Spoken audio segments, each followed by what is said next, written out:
Hey guys, it's Shan Crawford back with another video, and today we are going to talk about grieving your old life when it comes to being diagnosed with lupus and living with it for however long you've been living with it.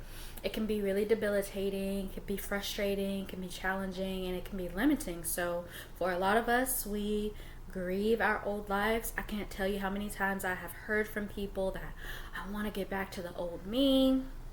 There's things that you used to do, there's people you used to see, there's work you used to be capable of, there's value that you used to offer to the world, there's dreams that you had to give up, and there's activities that you used to participate in that you wish that you could get back to. And we can fall into the idea of wanting the old me back or wanting our old life back, but the reality is we have to accept our new reality even when it's not something that we desire. But despite having to accept our reality as it is now, we can still make effort to make the new reality the best possible experience that we can manage. This is something that I coach my clients on because so many Lupies feel like the life they've been living is as good as it's gonna get. But I'm assuming if you're here, you've decided that you want to change that and create the best possible reality for yourself with your lupus. So it doesn't mean that I'm recommending medication or a special doctor to fix this. I know that we get spammed so much on these communities and online websites about herbal medicine and natural and holistic ways to fix things, or we might be given a specialist that has helped one person really well with their rheumatologist and they're really living their best life. But the truth is that what works for someone else doesn't always work for us. So this is why I work with my clients to reshape their reality with their current lupus status towards the best quality of life that they can manage, because sometimes what works for others doesn't work for us.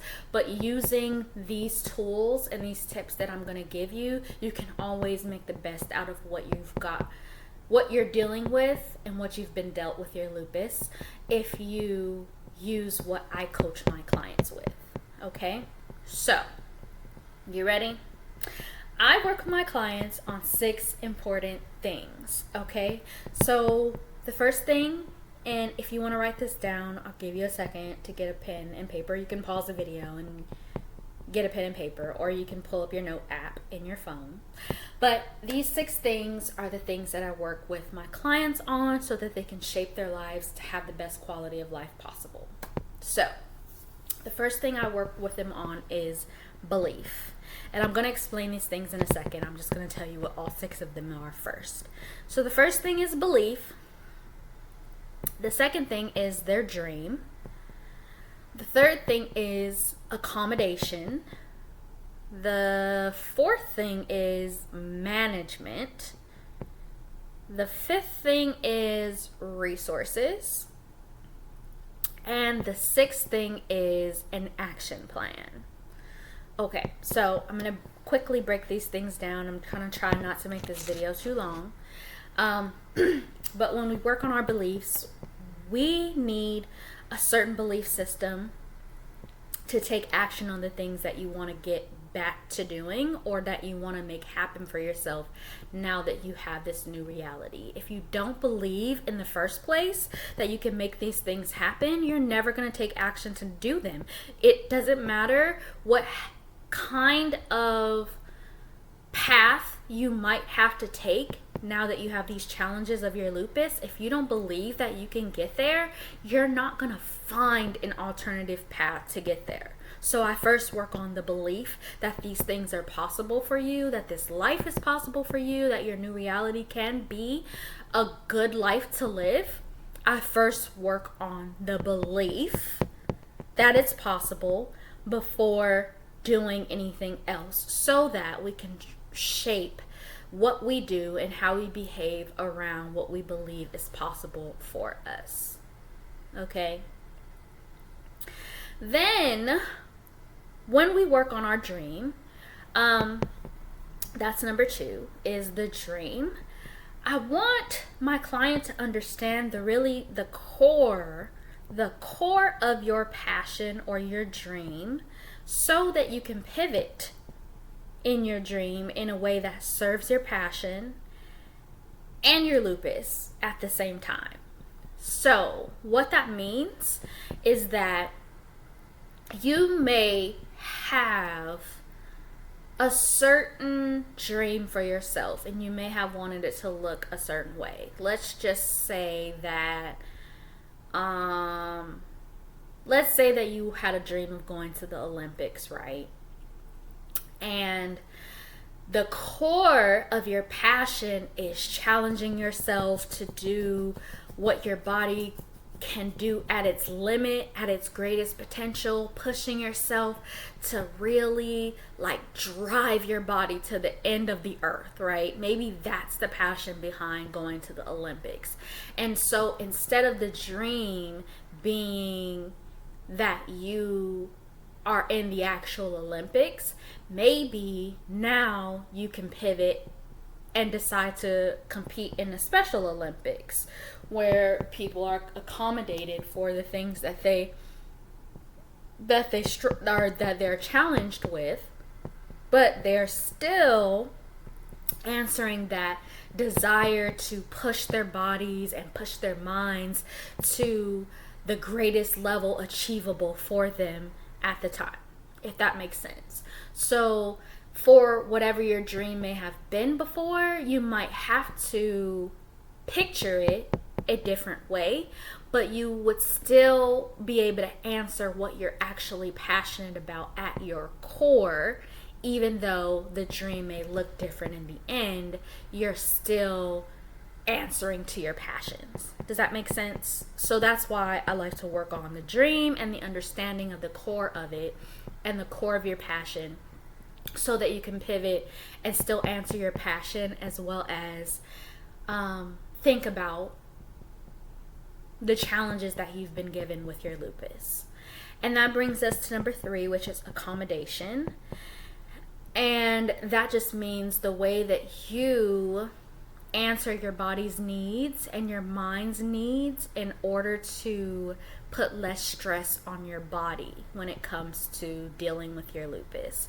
So you want to be able to learn the resources that help with managing your lupus, resources that go beyond medicine or herbs, so that you can still do what you want to do with the challenges that you're faced with your lupus, right? And then that brings us to management. So learning those resources can help us to also pay attention to the patterns and the things that trigger us, so that we can stay ahead of them. Recognizing your triggers and being proactive about it can help you do some of the things that you may not be able to do if you're not paying attention to how your body responds to things. So a really good example of this, and this person didn't have lupus, but it still serves the purpose of the example I'm trying to give. So this group called TLC, T-Boz, Chili, and Lisa, Left Eye Lopez, right? TLC, don't go chasing waterfall. That song, right? So the group member, T-Boz, in that group actually has sickle cell anemia. And it's a very stressful disease to have. You can end up in the hospital for weeks at a time. And what happened was, she became part of this group. It blew up. There was a lot of demand on her body. They went on tour and she was falling out, exhaustion. The body was breaking down, a lot like lupus does. The immune system attacks itself. I think sickle cell is also an autoimmune disorder, if I'm not mistaken. Don't quote me on that. But it's something that, breaks the body down and can make you very sick for weeks at a time, even sometimes months. And that's a lot like how lupus is, which is why I use this example. And so instead of her deciding to give up on the dream because it was causing her to miss performances, having her in the hospital every month or every few weeks or every week, whatever the case what may have been, she decided to get ahead of it and figure out a better way to manage the disease, but also manage her schedule in order to put less stress on her body. So what they ended up doing was, I think they did like 3 days a week they toured, and I think like they may have taken a day in between each day so she could rest, or they did like 3 days on where they would perform and then they took 4 days off so she could rest. So instead of her just like pushing herself through 7 days a week, 6 days a week like most artists do when they go on tour,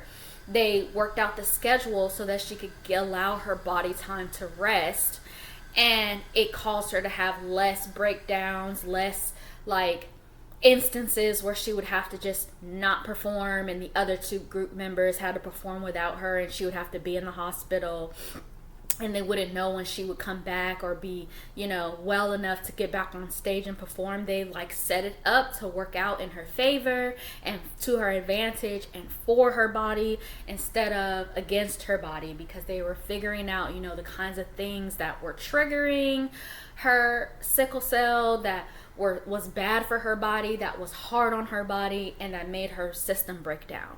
And the better that you manage that, the better that you can create a routine that works well for your body and your mind, right? So that's management.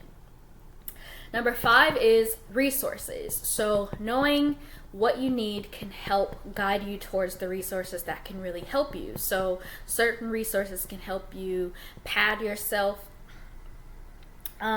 toward your goals in ways that you hadn't thought of before.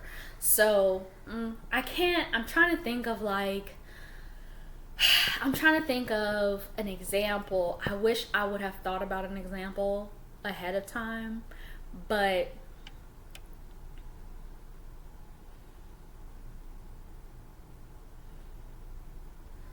a resource that could be helpful with your lupus. Okay, we'll just use the example that, so for me, my iron is always low. So my doctor prescribes me iron on a regular basis, and I take iron every day to keep my body functioning better, so that I can do the things that I need to do on a daily basis. Whereas if I don't take my iron supplement, I'm more tired, I'm fatigued, and most likely I won't be able to do work for that day. So that's a resource that I could use to my benefit. That, it's probably not like the best example I could think of, but there's tons of resources out there that can help you, support groups, therapists, a life coach, government assistance, business assistance, just things that can help you, that are resourceful so that you can make things easier on yourself. That is the point of resources, helping yourself.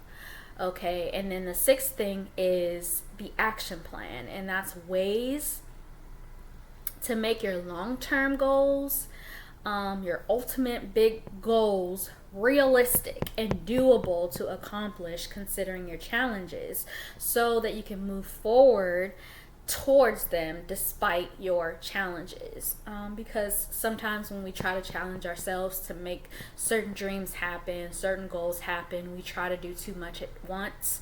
We expect too much of ourselves, and sometimes we have to break those things down into smaller and doable tasks, and an action plan towards that is the best way to manage that, so that you can make it happen instead of just bowing out and saying that it can't be done. So those are the 6 most important things that I work with each client on when I'm working with a lupus client, and something that I can help you with if that's something that you feel like you could use help with, or you could use a mentor with, figuring out how to work things out for yourself.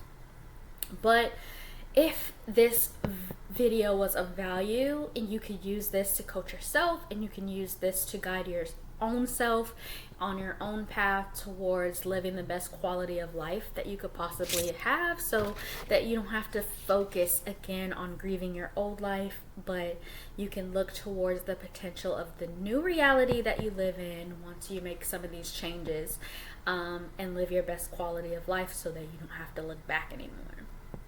Of course, if you have questions or if you want to work with me, you can reach out to me.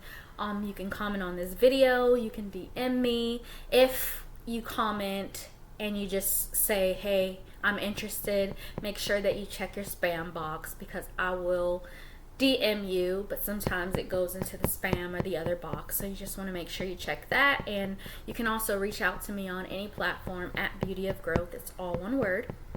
But if not, hopefully you just take with you some of the value from this video, apply it to your life, and improve it in any way possible. So that concludes our video for today. Thanks for sticking around, and I hope to see you in another video. Definitely turn on notifications if you can on whatever platform you're watching this on, and look out for other videos. If not, again, thanks for sticking around, and I will hopefully see you next time.